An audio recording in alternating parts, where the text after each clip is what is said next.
பார்த்து யாருமே காணோம். அங்க யாராச்சும் வருவானுங்க, 2 ரூபாய் போடுவானுங்க, 2 இட்லி வாங்கி வயிற்று கழுவான்னு பார்த்தா எவனும் வர மாட்டான் பாரு. சார் சார் இரு, யாராச்சும் வராங்களான்னு பாப்போம். நான் உங்க பெரிய ஃபேன் சார். ஒரு போட்டோ மட்டும் எடுத்துக்கிறேன் சார். சூப்பரா இருக்கீங்க. ஆனா கேப் கைட்டிங்க பழிச்சுனே இருப்பீங்க அப்படியே. சரி நான் போயிட்டேன்.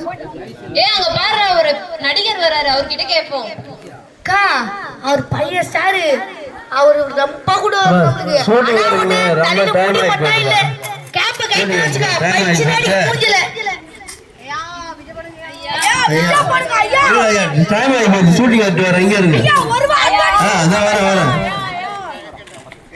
இவரு 1 ரூபாய் கூட இவரு பட்டெல்லாம் போய் பிச்சை எடுத்து போய் லைன்ல நின்று டிக்கெட் வாங்கிலாம் போய் பார்த்தோம் பாத்தியா. நம்ம பிச்சை எடுக்கிற தட்டாளி நம்ம வச்சுக்கணும். காசு தண்டா வேஸ்ட். இவர் வேஸ்ட் காய்ச்சே. பட்டல மட்டும் வாரி வாரி கொடுப்பான். இதெல்லாம் வேஸ்ட் காய்ச்சே. ஐயோ, இரு, வேற யாராச்சும் வராங்களான்னு பாப்போம். அங்க பாருடா, மகளிர் சங்கம் வராங்க. எத்தனை குடும்பத்தை எடுத்துட்டு வராங்களோ தெரியல. இவங்க கிட்ட கேட்போம்டா.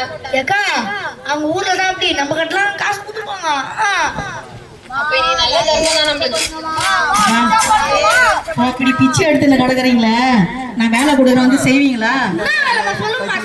ஊர்ல கொஞ்சம் பிரச்சனையை கிளப்பி விடணும், குடும்பத்தை கெடுக்கணும், நல்லா வரணும், அவங்க பஞ்சாயத்து நம்மளை தேடி வரணும், நல்லா நம்ம கெத்தா நடந்துக்கலாம். அவங்க கிட்ட இருக்கிற வேலையே போதுமா, நீங்க போங்கம்மா.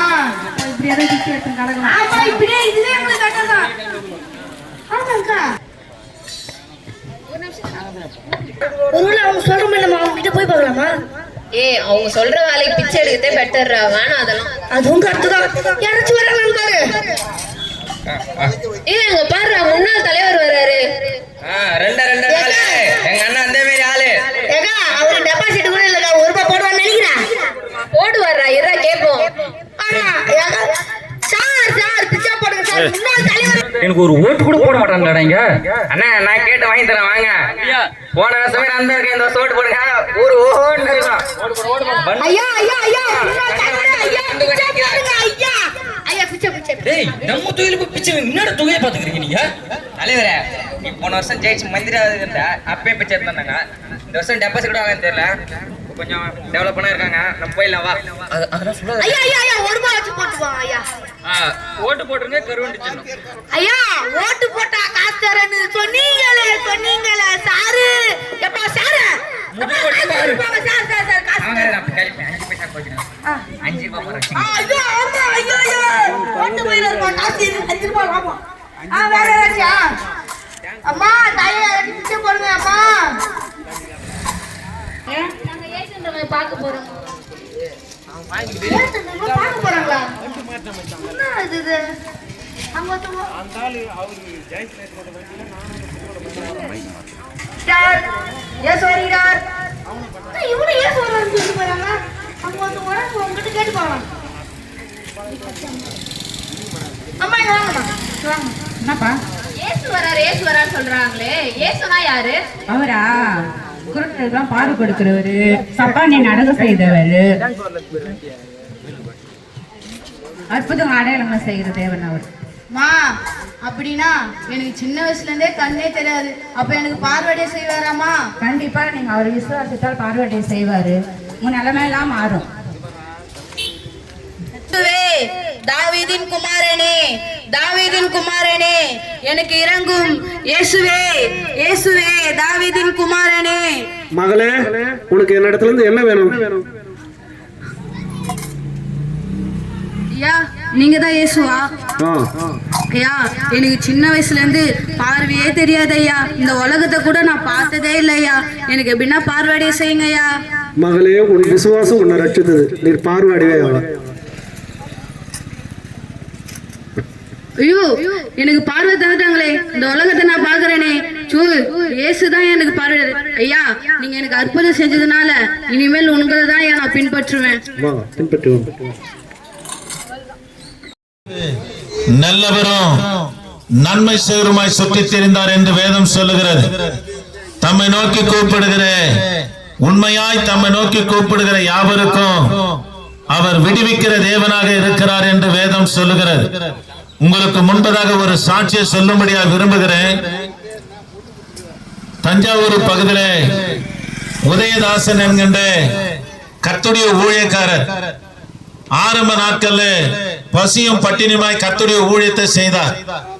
எதிர்பாராத விதத்துல அவங்க மனைவிக்கு இருதயம் பலவீனப்பட்டு அடிக்கடிக்கு மயக்கம் போட்டு விழுந்துருவாங்க. ஹாஸ்பிட்டல் கொண்டு போக முடியாது, வீட்டுல எடுத்து மட்டும் கலத்துவாரு. கொஞ்ச நேரம் கழிச்சு மயக்கம் தெளிஞ்சு, அதாவது அதிகமா வேலை செய்ய முடியாம பட்டதும் படாத்தமா கொஞ்சம் கொஞ்சமா வேலை செஞ்சுன்னு இருந்தாங்க. ஒரு நாள் அவங்க மரண படுக்கைக்கு நேரம் போயிட்டாங்க. ஹாஸ்பிட்டல் கூட்டின்னு போறது கூட வழி இல்லாத இருக்கிற அந்த ஊழியக்காரு, அவருக்கு 2 பெண் பிள்ளைங்க, ஒரு சின்ன குழந்தை, எல்லாம் சின்ன சின்ன பிள்ளைகளா இருக்குது.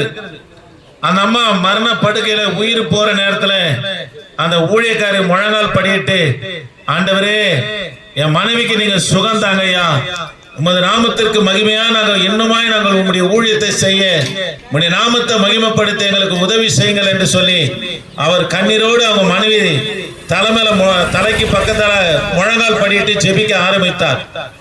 அவங்களும் தூங்கினாங்க. ஜெப்சினே கண்ணீரோடு ஜெபம் பண்ணிருந்த இவரும் தூங்கிட்டார். நிஜமா நடந்த சம்பவம் இது. தூங்கின பிற்பாடு இவர் ஒரு சொப்பனம் கண்டார்.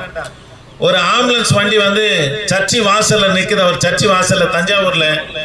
அதுல இருந்து வெண்வஸ்திரம் தரித்ததான 4 டாக்டருங்க வராங்க. அவங்க மனைவிக்கு ஆபரேஷன் பண்ணுகிறது போலவும் இருதயத்துல இருந்து தேவையில்லாத ஒரு வால்வை எடுத்து, இது நிமித்தம் தான் உன் மனைவி பலவீனப்பட்டு கொண்டு இருந்தாங்க, இனி உன் மனைவி பிழைத்து இருப்பாள் என்று சொல்லிட்டு அவங்க போயிட்டாங்க. இது தூங்கி சொப்பனம் கண்டார். சொப்பனம் கண்டு வீழ்ச்ச உடனே அவங்க மனைவியை பாக்குறாரு. வீட்டுக்கு பின்பதாக போயிட்டு துணி துவைச்சின்னு இருக்கிறாங்க. என்னமா ஆச்சுன்னு கேட்டாங்க.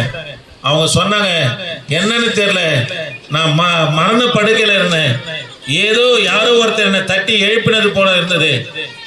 அந்த நேரத்துல இருந்து எனக்கு வலியும் வேதனை இல்லை, நான் சுகமா இருக்கிறேன் என்று சொன்னாங்க. ஆக இந்த வார்த்தை கேட்கிற எனக்கு அன்பான தேவனுடைய பிள்ளைகளே, இந்த ஆண்டவர் நல்லவரும் நன்மை செய்கிறமாய் சுற்றி திரிகிறார். உண்மையாய் கூப்பிடுகிறேன், உண்மையாய் தம்மை நோக்கி கூப்பிடுகிற யாவருக்கும் என் ஆண்டவர் சபியமா இருக்கிறார். ஆக இந்த மாலை வேளையில இந்த ஆண்டவராகிய இயேசு கிறிஸ்துவ வாழ்க்கையில சமாதானம் வேணுமா, குடியில இருந்து விடுதலை வேணுமா, வியாதியில இருந்து விடுதலை வேணுமா, மாந்திரிக செய்வின கட்டில இருந்து விடுதலை வேணுமா, கர்த்தராகிய இயேசு கிறிஸ்துவை நோக்கி பார்ப்பீர்களா, அந்த தாயாருக்கு செய்தது போல, சுகம் கொடுத்தது போல என் ஆண்டவராகிய இயேசு கிறிஸ்து உங்களுக்கும் சுகம் தருவார். ஆக இந்த வார்த்தை கேட்கிற தேவ பிள்ளைகளே, எங்களுக்கு மாத்திரம் கர்த்தர் கொஞ்ச நெஞ்ச காரியங்களை செய்யல, எல்லாரும் வேணாம்னு சொல்லி ஒதுக்கி எங்களை தூக்கி போட்டாங்க. ஆனா தேடி வந்த தேவனாகி கர்த்தர் அநேகர்களுக்கு பிரயோஜனமா இருக்கும்படி கர்த்தர் எங்களை ஆசீர்வதித்திருக்கிறார். ஆகவே இந்த ஆண்டவராகிய இயேசு கிறிஸ்துவை நோக்கி நீங்க பார்ப்பீர்களா, என் ஆண்டவர் உங்களுக்கும் சுகம் தருவார். காரணம் என்ன, உனக்காகவும் எனக்காகவும் 2000 ஆண்டுகளுக்கு முன்பதாக கல்வாரி சிலுவையில பலியாகி தன் ஜீவனை கொடுத்து 3ஆம் நாள் உயிர்த்தெழுந்து இன்னமும் ஜீவனோடு இருக்கிறார். அவர் 2000 ஆண்டுகளுக்கு முன்பதாகவே உனக்கு தேவையான சுகத்தையும் சமாதானத்தையும் விடுதலையும் சிலுவையை சம்பாதித்து வைத்திருக்கிறார். அவரை விசுவாசித்தா போதும், நீ சுகமா இருப்பாய். அவரை தேடினா போதும், உன் வாழ்நாள் நீடித்திருக்கும்படி என் தேவனாகிய கர்த்தர் உதவி செய்வார். நாங்கள் உங்களுக்காக ஜெபிக்கிறோம். கர்த்தர் உங்களை ஆஸ்வதிப்பார்.